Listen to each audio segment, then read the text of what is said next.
Hello and welcome to Season 2, Episode 1 of the Active Health Podcast.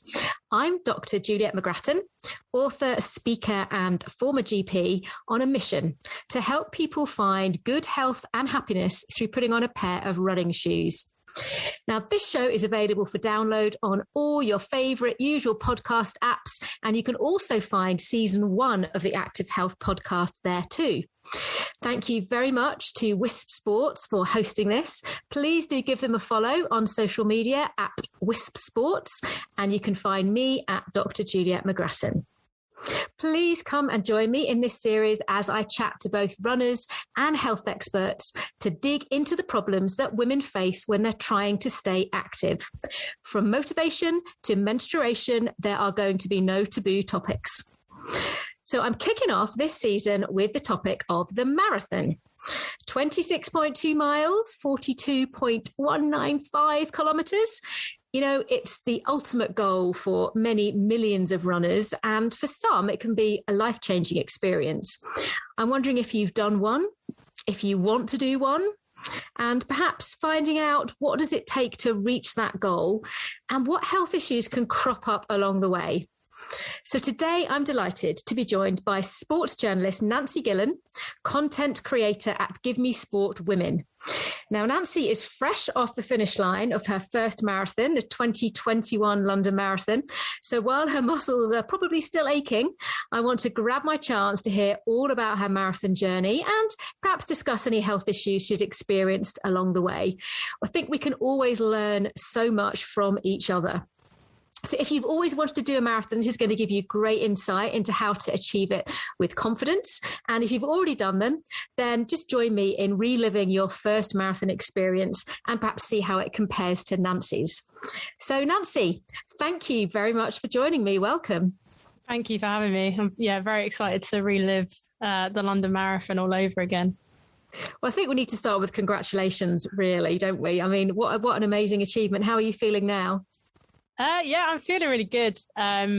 Feeling like I think obviously you've got such a big build up to the big day. And then you've it's a bit strange, I think, life afterwards, because you've kind of geared so much, you know, like going out to run, the way you sleep and the way you eat and so on. And then you have this amazing day and then it goes. So it takes adapting, I think, back to kind of normal life. But I'm sure we'll get into this, but I'm hoping to do a few more races in the future. So that's keeping me occupied. I think you're right. It's all consuming for a while, isn't it? And then suddenly it's gone. And I know many runners can find it a bit of an anticlimax and actually sort of feel a little bit post-marathon blues, we call it. I don't know if that's something that you're experiencing. I think I would say a little bit. Yeah, I would say obviously you're definitely on a massive high. Because it's such a big achievement and it was a great day. But yeah, I think it is just the not having that kind of goal in the future. And I think, you know, wanting to relive it again, but I suppose, you know, kind of the physical and emotional challenge that it is. So yeah, I'd probably say I have had a bit of post-marathon blues, but I know that there's a lot more races I can do in the future. Yeah, definitely. Well, can we just kind of dial right back to sort of pre-marathon, pre-signing up? What was it that actually made you go, okay, I'm going to do it? Well, I only started running in lockdown. So I'm actually a really new runner. Previously, I absolutely hated it. Like I was always quite sporty. I always, you know, I did was fairly good at PE at school, not to blow my own trumpet. And I played football at school and at uni. So I was relatively sporty, but just running really wasn't my thing. And I'd actually injured my knee as well. So I tore my ACL in 2017, I think it was. So I went to the gym a lot to do kind of rehab for that. And that was kind of where I was at before the pandemic started. And then, when lockdown hit, the gyms were obviously shut. And at that point, I was really enjoying going to the gym. I had this kind of system in place. It was just, I found it massively beneficial for my mental health and stuff. So I was like, okay, I need to, have some form of exercise in my life. I kind of have this routine.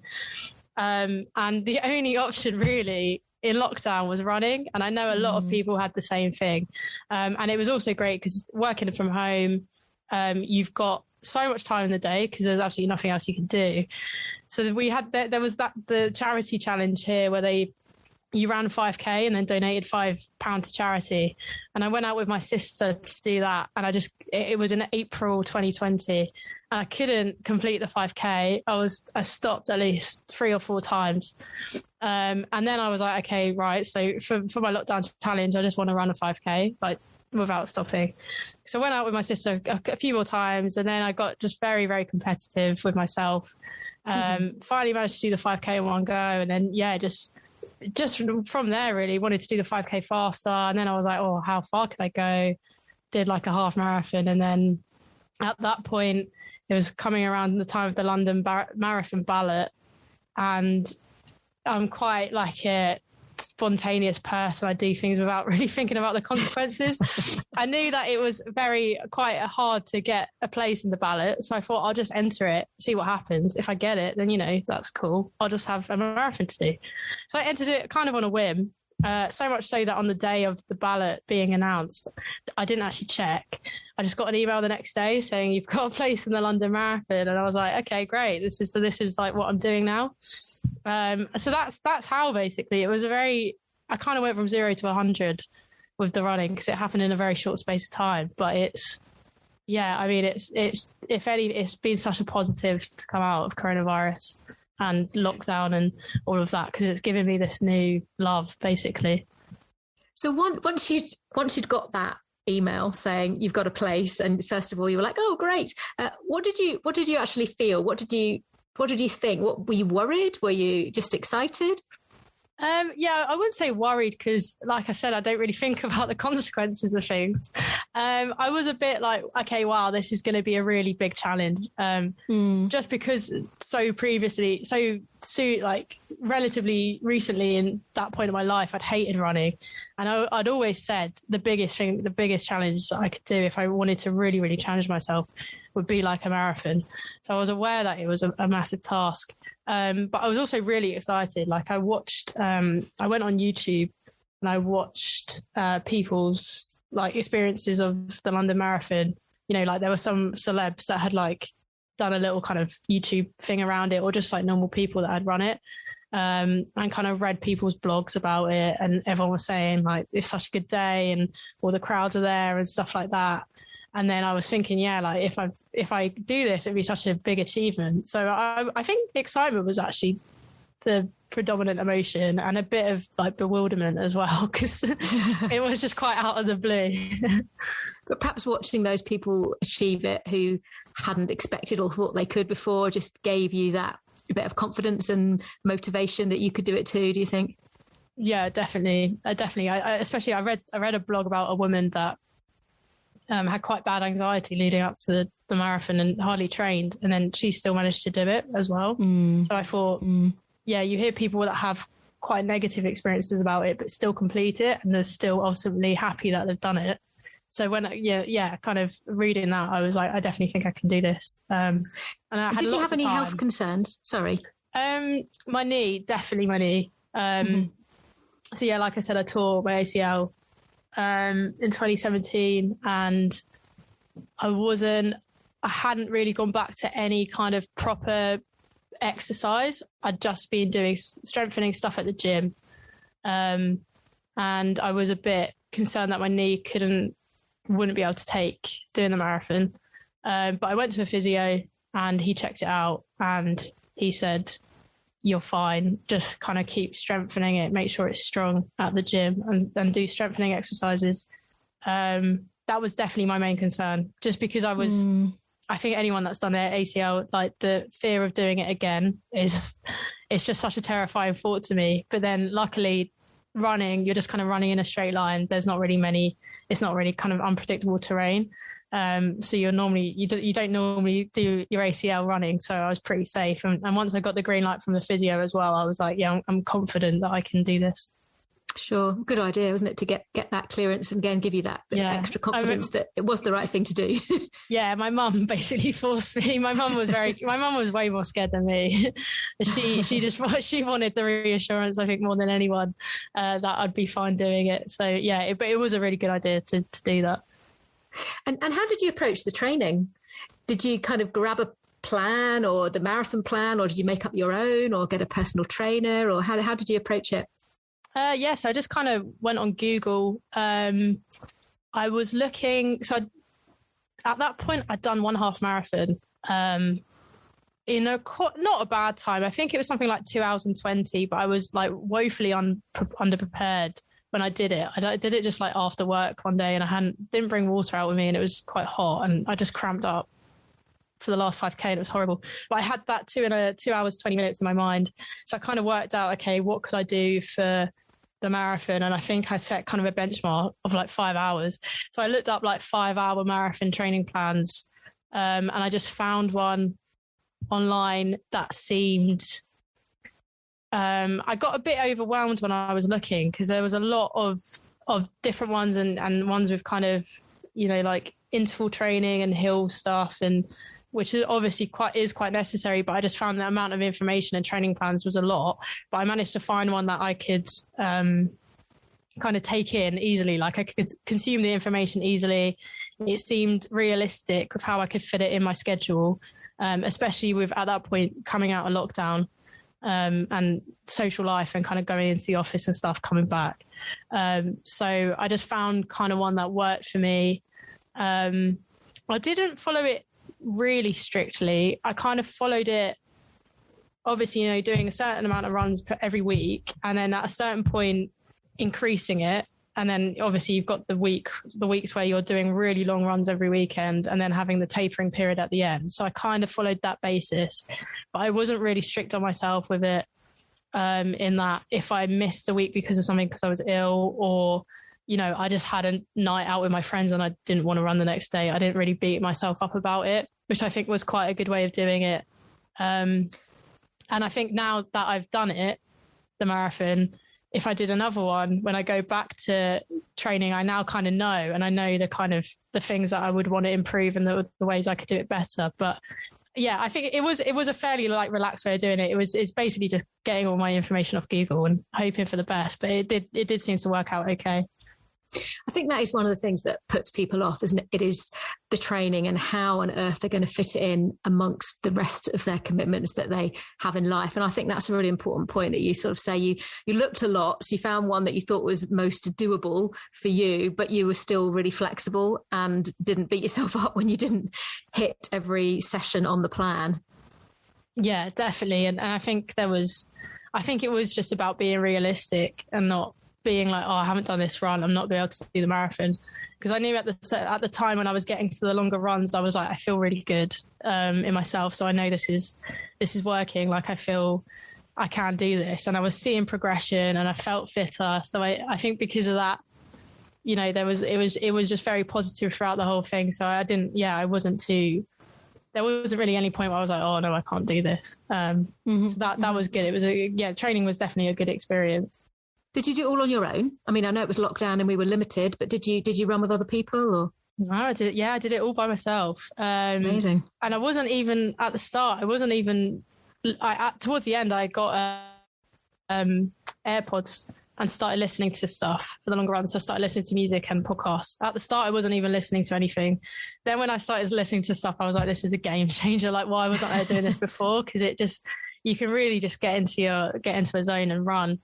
But no, I never ran with anyone else. I'm still not sure if I would anyway. I don't know. I don't think I really like the idea of having someone who, we're kind of relying on running at the same pace. And like I was saying before, part of why I really love it, especially on the longer runs, is just getting into a zone and like listening to something or just kind of using it almost as time to like unwind or kind of de-stress a bit and just, really enjoy myself. So I don't know if someone else came with me, they might ruin that. That sounds really antisocial. But I think I think I prefer to be a lone runner. I think it's highlights a really good point that people take different things out of running and for many people, it is their time on their own. I certainly do a lot of runs on my own, and it's stress relief, and it helps to keep you mentally well. Obviously, running helps to keep you physically well, but often it is that mental health benefits and that headspace that actually gives you the most benefit when it comes to running. Yeah, definitely. I mean, since doing it, I have looked at like running clubs and stuff, and I did, my first park run the other week, which was with people. If a friend asked, I wouldn't say no to it. It's maybe something I will kind of explore in the future. But yeah, I think for me, what I get out of running is like you said, kind of that, the unwinding and the mental health side of it. So it's just something nice to do by yourself. I do enjoy running by myself. Can I just ask you one thing about sort of mental health and running and just sort of mental strength, really? Did you find, particularly on your own in those long runs, that you were lacking in motivation or commitment that you thought you could get to the end? And did you practice any of the sort of techniques that you're taught about, using mantras or visualizations, things that can help you to build mental strength when the going gets tough? Did you try out any of those techniques? I didn't try any out, no. But I think something that massively motivates me is like the sense of achievement. So that was kind of the main thing I did.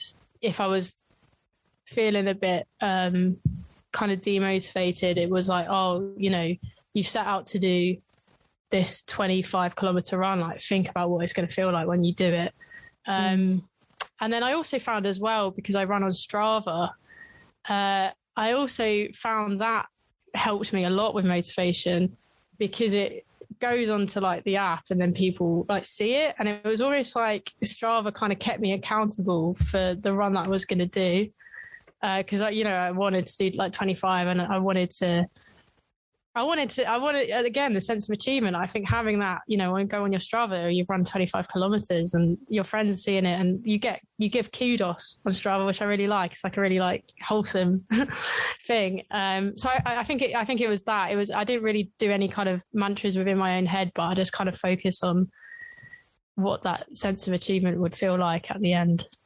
Yeah, and I think that accountability is really helpful, whether it is writing it down in a diary for yourself, whether it is sharing it with somebody on social, or lots of people on social media, or using an app like Strava, and just getting a little well done kudos from somebody who can make all the difference, make you feel more proud. Yeah, that's it. I think if you kind of did it and that was it, you'd always be like, it's always, not to like suggest that I always kind of need adoration, but it definitely is a perk. I think when people are like, wow, that's incredible, and you're like, you just have that sense of pride in what you've achieved. I think for me, that's something simple to keep you going, isn't it? Because it's not easy. But if we fast forward to marathon day itself, and were you ready? Were you on the start line thinking, yeah, let's go? Or were you worrying about things and thinking, oh no, gosh, I'm not quite ready? No, I felt really good. I felt physically great, and I was really the last week, the days up until the marathon, I was so antsy. I was just it seemed to drag by. Like I really just wanted it to be there, and I was really, really excited. Like I said with the training plan, I was really happy with how my long runs went. Like I felt physically great. Obviously, I was a little bit. I think because it was the first marathon, you're just a bit unsure how things work. Like you just really don't know what to expect. And there was kind of things about like, what time you were getting there and if there was going to be a toilet and all of that. But it all went really swimmingly for me. Like I literally turned up, I needed the toilet, queued for the toilet. And as soon as I came out the toilet, they called my wave. So literally just went straight to the start line and did it. And there was kind of no waiting around. But yeah, I felt great. I think the only thing for me that I was concerned about was my period was due. Well, my tracker said the period was due the week after, but then it kind of started, getting spotting and stuff like that, like signs that it was coming, like the couple of days before. And I actually got cramps the night before. And that was stressing me out a bit because I was like, sometimes I can have very painful periods. thinking if I have a very painful period tomorrow, it's just going to ruin the day. I don't know if I can physically do it. But I just made sure I had painkillers with me. And I think almost, I don't know if this is actually scientifically possible. I think my body might have actually just held off. Because it was fine. I didn't really get any cramps and my period didn't start fully until like 2 days after. But that was the only thing that I was a bit like, this could make this go wrong. Yeah, it's hard, isn't it? It can be unpredictable, especially when you're doing really long runs and you've got a big event and that kind of hormonal changes in your body. Everything gets a little bit upset. But wow, it was great that perhaps the adrenaline overcame everything and, like you say, just held it off. I had people telling me as well that the endorphins from the day would mean that I wouldn't feel the pain as much. But yeah, I think I'd hope in the future, because like you said, like just before your period, your body is definitely not on top form. So I'd be interested to see if I did another one and it was at a better time in my cycle, whether that would have a difference at all. I don't know. But luckily, yeah, it didn't have any obvious impact on the race. So I was very thankful for that. It didn't, did it? Because I mean, I was tracking you and I was looking at your splits and my goodness, you ran so consistently and you just paced yourself really well. I mean, did you plan for that? Not really. And I know this because I know, again, with the training, I know there's ways of doing it where you do certain runs at marathon pace, you do certain runs at like a different pace. I didn't really do any of that. Like my whole mentality for it was like, just run at what you feel comfortable at. I normally when I run, I just have my phone and Strava does my pace for me, but I don't really check it. So I don't check it. I literally just run at what I feel comfortable at. But for the marathon, I borrowed my friend's Garmin, which had the pace on. So I was like, okay, I'm aiming for 4 hours and a half.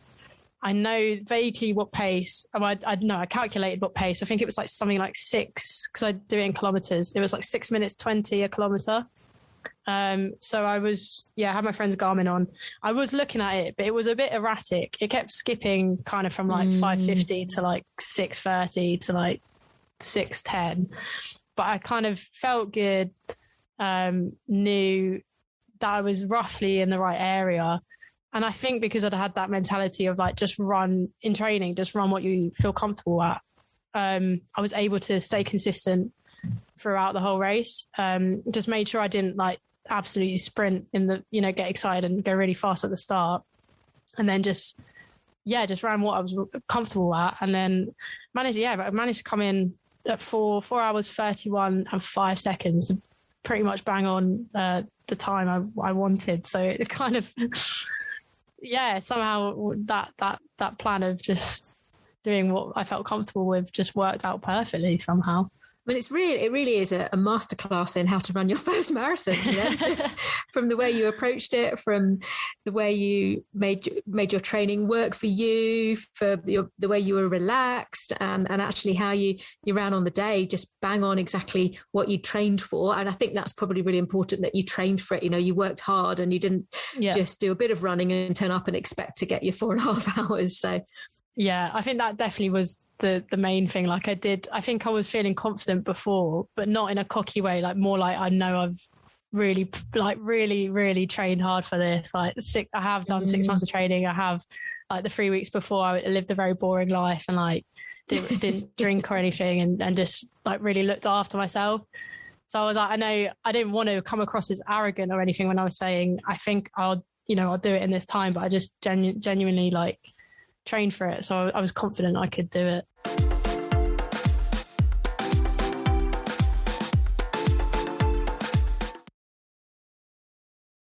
Was it how you expected? I mean, were there any surprises along the way? Any time that something went wrong or just something that happened that you really weren't prepared for? I'd say I needed the toilet like straight away, which I'd never had on a long run. I think it was just because I was maybe drinking a bit too much water at the start. So I obviously went to the toilet before I started, but probably about 5K in, I needed the loo again. Obviously it's fine because they've got toilets around the course, but I didn't want to stop. I wanted to do the whole thing without stopping. And every time I saw a toilet, there were people queuing. So I ran the whole thing without going to the toilet, but I did need the toilet the whole time. So I think I'd be a bit more careful with that, just the water side of it, because it did take me by surprise that I needed the loo, because I'd never had that in a training run. The other thing that really surprised me, so like I said, I wanted to do the whole race without stopping. I think because I was using, I took some energy gels. I think I mistimed the last energy gel just slightly. I took it slightly too early, I think. So towards the end, I was like, I mean, obviously as well, because I'd run the whole marathon. So I was very tired. And when it got out onto embankment, going down towards Big Ben, I was like, okay, this is like knackering now. But in my head, I was like, okay, you can just get to like, I was going by kilometers, get to like kilometer like 40 or 41, and that last like kilometer or two would be really, really motivating. It would like see you through. You won't. It doesn't matter that you won't have any energy because you'll be so motivated. But then, yeah, when I got to the last kilometer and then I saw the 600 meter sign to go, my brain was just like, no. Like I can't run anymore, and I stopped and I walked 400 meters and then ran the last 200 meters. So that really took me by surprise, because I was really expecting that part of the marathon to be incredibly motivating, to feel like, oh, I'm so close, like I can do this. But it was actually the exact opposite. Like I just was just my body, my brain just completely over, like it just, yeah, I was just like, I just can't run anymore. So that really took me by surprise. I mean, it's all part of the learning process, isn't it? So if I did another race, I'd just be aware of that, like not be relying on adrenaline and a motivation for the last like 2K, and just know that I need a boost. Thinking back about it now, like I should have maybe had some sweets for the last like couple of K, or put on like a song I really liked, or maybe even just like called someone or something like that. But at the time, you don't think about things like that. But now I know for the next race. Yeah, I think having those little strategies, because those voices in your head telling you to stop get so loud that you actually really, you just believe that they're right. And it's kind of to expect them and have something to throw back at them, whether it is just you're literally shouting out loud at them, or like you say, you're finding some kind of distraction or something that you can do that you know will get you through. Because like you say, you've done 26 odd miles, to stop 600 meters for a walk just before the end is it doesn't seem right, does it? Yeah, it's just so bizarre. But then afterwards I was seeing the footage of people really out of it at the end, and I was like, yeah, if you do think about it, it's you've put your body through so much, and it was just kind of the final straw. It was like I hit the wall right at the end. But yeah, it's all. But you crossed the line. So. Yeah, exactly. And I did cross the line running, which was what I wanted to be doing. So. And you got your medal, and you're officially a marathon runner. How do you feel now? Has it hit you? Do you kind of appreciate what you've done?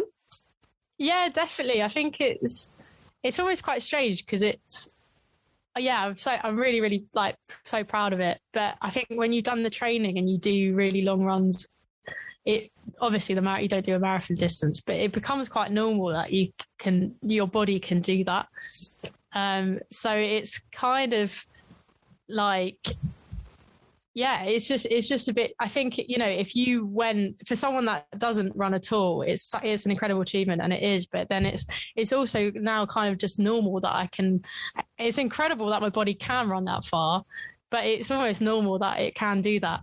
But yeah, I feel like I absolutely loved the day. The whole thing was great. Like the atmosphere was incredible, and I had like friends and family there, and it was just, there's like, the sense of achievement was great, and it's just definitely given me the bug to do it again. And I know I also want to just maybe not keep the marathon level of fitness, but it's just been so great to like get to a point where I feel very fit and I have the ability to run so far, and I want to keep that up. So the motivation is definitely still there. And do you think that feeling, like you say, of strength and power and the confidence of the amazing thing your body can do, has that helped you in other areas of your life? I think it does just make you feel generally more confident in kind of everything. I think it gives you, especially I think because I hated running so much in the past and like really didn't think I could ever do a marathon. I think it just does show, not to sound cheesy, that you literally can do anything. If you really put your mind to it and if you really work hard, you can do it. So I think obviously from learning that from the marathon, you can apply it to kind of anything in life. So it definitely gives you confidence to just kind of tackle anything that you want to do. So it sounds to me as if this whole sort of marathon journey, yes, it's been proving to yourself physically that you're strong, that your knee is okay now and that you can run a marathon on a previously injured knee. But actually a lot of it has been about mental health, about finding something to help you through lockdown, about achieving a task and a challenge that you didn't think you could do by breaking it down and training properly and working hard, and that hopefully now you're going to reap the rewards of all of that effort that you've put in. I think that definitely does summarize it up. And yeah, I mean, I think it's just, the maybe the motivation of kind of going further, or I saw people doing the marathon that went and did Manchester like 2 weeks later, and then that blows my mind in itself. And it's like, okay, so I've done something that has blown my mind, that I could do the marathon. So like, could I do something else? Now what's next? And it kind of gives you that like excitement for looking forward to other things that you could potentially do. And I think finding something that you fancy is really important in overcoming those sort of post-marathon blues that I know hit a lot of people, can be quite severe for some people as well. And maybe finding your next goal, whether it is another marathon or whether it's dialing back to half a marathon and or getting a parkrun PB, but just having something else to aim for can be really, really helpful. Yeah, I think that's one of the reasons I did the parkrun. I mean, I probably would have done it before, but because of it's only really just come back from lockdown. It was only in summer I think it came back, and then at that point I was kind of just doing my own training plan. Just the idea of straight after the marathon having that, just being able to go to an event with people around you and running. And when I did it at the weekend, I found it really got a bit competitive. It definitely spurred me on because I was like, I just want to overtake people. It was just having those like little things. I mean, I really enjoyed parkrun, but yeah, like you said, I think I'd love to do a few half marathons, like proper event half marathons, because I still haven't done one of those. And then I've re-entered London for next year, and then potentially me and some of my friends are considering Berlin Marathon as well. Fabulous. It's a bit pricey. We were surprised by it's quite a bit more pricey than the London Marathon, but obviously it's just the whole experience of it, isn't it? And I like Berlin is like my favourite city, so just running a marathon in my favourite city, I think would be incredible. There's something very special, I think, about a bit of marathon tourism, and it's a great way to see a city as well. Yeah. So, definitely. What would be, just as a closer, if someone's listening to this who's thinking, oh gosh, maybe I could do it? What would be your biggest piece of advice for someone who's considering signing up for their first marathon? I think first thing is just do it. Like, I know it sounds stupid, but just don't necessarily think about what you're signing yourself up for. Like, you might as well just sign up for it. And then having that goal will definitely spur you on. I think, just not really considering how much of a mammoth task it is. Having your training plan, looking at it at a week basis, you're just essentially getting yourself fitter week on week. Like, you don't really need to think of, at some point I'm going to have to run 42.2 kilometers. It's just, you're getting fitter week on week. And then I think you'll find yourself in a point where you can just run that. So I think, that would be my advice, to just go for it. Not be too kind of overwhelmed by the task, and just know that, if you follow a kind of plan and just dedicate yourself to it, you will 100% be able to do it for sure. I'd definitely, anyone that is considering it, I'd say 100% do it, because it's just such a fun day. Oh, fantastic. Well, it's a few years since I ran one, but I tell you what, after this conversation, I am fired up. I've entered London too, the ballot. So maybe next year we might get to do it together. Yeah, that would be great. I'm keeping my fingers crossed. I've got all my friends have signed up as well. So I'm hoping some of them get it as well. Just, message them all after, like, guys, you have to do this. So hopefully a few of them will get it as well. Well, thank you. Thank you, Nancy, so much for sharing your journey. As I say, I think it is an amazing example of a first marathon runner's experience and how to do it right, to be quite honest. It's a wonderful achievement. So congratulations again. And thank you very much for joining me. Yeah, thank you for having me. It's been really fun. Thanks, everybody, for listening to episode 1, season 2 of the Active Health podcast. Just a little reminder, you can download this show on your usual podcast app. If you want to find Nancy, she's on Twitter at Nancy_Gillen, that's with an EN, and on Instagram at NancyGillen_sport. You can also find Nancy on the WiSP Sports Desk. She co-hosts the weekly news podcasts, so do listen in and hear her there as well. I'm on social platforms at Dr. Juliet McGrattan, and please give our hosts a follow. You can find them at WiSP Sports, that's WISP Sports. Enrich your feed with them, conversations, news, stories from the world of women's sports, and you can also head to their website, wispsports.com. Thank you for listening, and please join me for episode 2 coming soon.